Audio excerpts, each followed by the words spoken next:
काँग्रेसचे दिवंगत नेते डॉक्टर पतंगराव कदम यांच्या लोकतीर्थ या स्मारकाचं उद्या राहुल गांधींच्या हस्ते अनावरण होणार आहे। डॉक्टर पतंगराव कदम यांनीच स्थापन केलेल्या सोनहिरा सहकारी साखर कारखान्याच्या परिसरात 10 एकर जागेवर हे दिमाखदार स्मारक साकारलं जात आहे। स्मारकात कदम यांचा 18 फूट उंचीचा पूर्णाकृती पुतळा उभारण्यात आलेला आहे। या स्मारक स्थळाकडे जाताना दुतर्फा वाहतं पाणी, कारंजे तसेच हिरवाई देखील साकारण्यात आलेली आहे। आमचे प्रतिनिधी कुलदीप माने यांनी या सगळ्याचा आढावा घेतला, आपण पाहूया। काँग्रेसचे ज्येष्ठ नेते राहिलेले भारतीय विद्यापीठाचे संस्थापक कैलासवासी पतंगराव कदम यांचा पूर्णाकृती पुतळा आणि स्मारकाचा लोकार्पण सोहळा उद्या पार पडणार आहे।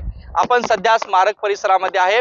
पतंगराव कदम यांनी ज्या सोनिरा साखर कारखान्याची स्थापना केली त्या साखर कारखान्याच्या 10 एकर जागेवरती हे दिमाखदार स्मारक उभारले गेले। याच परिसरामध्ये हा आपण जो पाहतोय पतंगराव कदम यांचा 18 फूट उंचीचा पूर्णाकृती पुतळा या ठिकाणी उभारण्यात आला आहे। याच पुतळ्याचं उद्घाटन राहुल गांधी, शरद पवार, मल्लिकार्जुन खरगे यासह अनेक दिग्गज नेते या स्मारक या लोकार्पण सोहळ्याला उपस्थित राहणार आहेत। या संपूर्ण जे स्मारकाचा परिसर आहे या स्मारकाच्या परिसराला लोकतीर्थ असं नामकरण करण्यात आलं आणि या परिसरामध्ये विठ्ठल, रुक्मिणी, तुळजाभवानी आणि गणेश मंदिर देखील उभारण्यात आले। याशिवाय अनेक ठिकाणी कोरीव नक्षीकाम देखील दिसून येते आणि याशिवाय अनेक ठिकाणी फुलझाडं, दोन्ही बाजूला विस्तीर्ण हिरवाई अशा पद्धतीने हे लोकतीर्थ असं स्मारक साकारलं गेलंय। काँग्रेस, राहुल गांधी यासह अन्य नेते कोणती भूमिका मांडतात हे यापुढे आगामी विधानसभा डोळ्यासमोर ठेवून अन्य कोणती भूमिका मांडतात याकडे देखील लक्ष असणार आहे।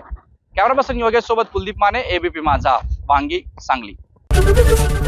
एबीपी माझा, उघडा डोळे बघा नीट।